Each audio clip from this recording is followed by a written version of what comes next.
La reconnaissance fera en sorte que Dieu puisse tourner son regard vers toi. La reconnaissance est liée à la réalité. La reconnaissance est liée à ce que nous sommes témoins. Je suis témoin que je suis vivant. Alléluia. Je suis témoin que je marche. La reconnaissance est liée à cela, au vécu. Or, la foi n'est pas liée à cela. La foi est liée à la démonstration de choses qu'on ne voit. C'est ça la grande différence entre la reconnaissance et la foi.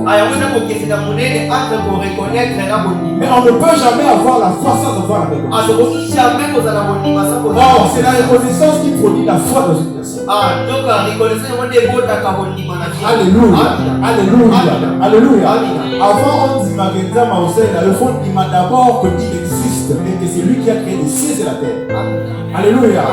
Dès lors que tu réalises cela et que tu reconnais que c'est lui qui est le Seigneur des Seigneurs, le roi des rois, et par là tu auras la foi. Ça suscitera la foi en toi et tu croiras maintenant qu'il peut faire aussi de grandes choses.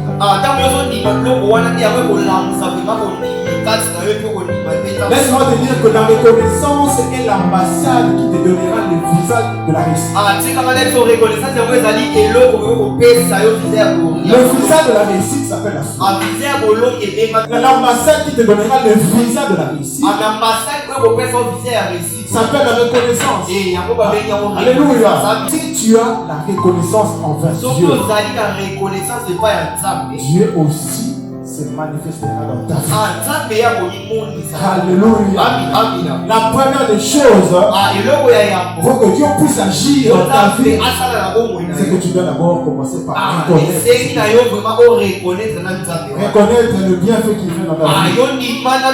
Le fait pour toi de vivre, le fait pour toi de parler, de marcher, tu dois reconnaître que c'est la grâce de Dieu. Vous savez, oublier négliger la grâce.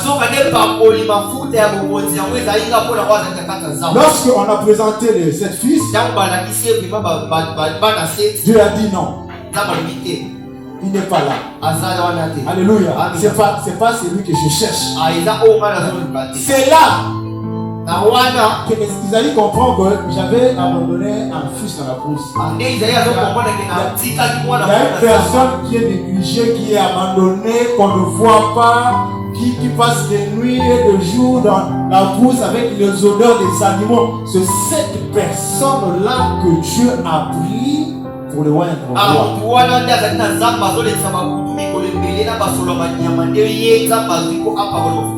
Pourquoi? Parce que dans les secrets, cet homme reconnaissait Dieu. Et puisqu'il reconnaissait Dieu dans le secret, Dieu l'a aussi reconnu dans le vie. C'est peut-être le même cas que toi. Tu es dans la même configuration. On te néglige, tu es abandonné de tout le monde. Tu passes des moments difficiles. Tu es dans la brousse comme David. Personne ne reconnaît ta valeur. Tu passes des nuits et des jours dans la brousse avec les odeurs des animaux dans ta vie. Mais laisse-moi te dire que c'est lui qui était à côté d'eux, n'était pas n'importe qui. C'est pourquoi il pouvait dormir en paix. Parce qu'il savait qu'en lui il y avait la chose qui maîtrisait la situation. Alléluia. C'est lorsque l'intelligence des humains est subie, on va comprendre qu'on devait venir vers Jésus. On doit lui dire, mais Seigneur, comment toi tu dors? Il sort pas besoin de nana. Alléluia. Et ce qui me donne, c'est l'attitude. Il s'éleva à maîtriser Naïva. À ça, il faut prière de combattre. Alléluia. C'est ce Dieu-là que nous avons. Et la Bible nous dit que celui qui est en vous est plus fort. Et je viens de dire sans avoir vu. C'est là qu'arrive maintenant. Si tu cherchais le mariage, tu ne savais où il pouvait venir le mariage. Sache que dans les d'autres, on est si tu cherchais la bénédiction, et tu ne savais où commencer, cherche dans les temps, Dieu a les circonstances de chacun.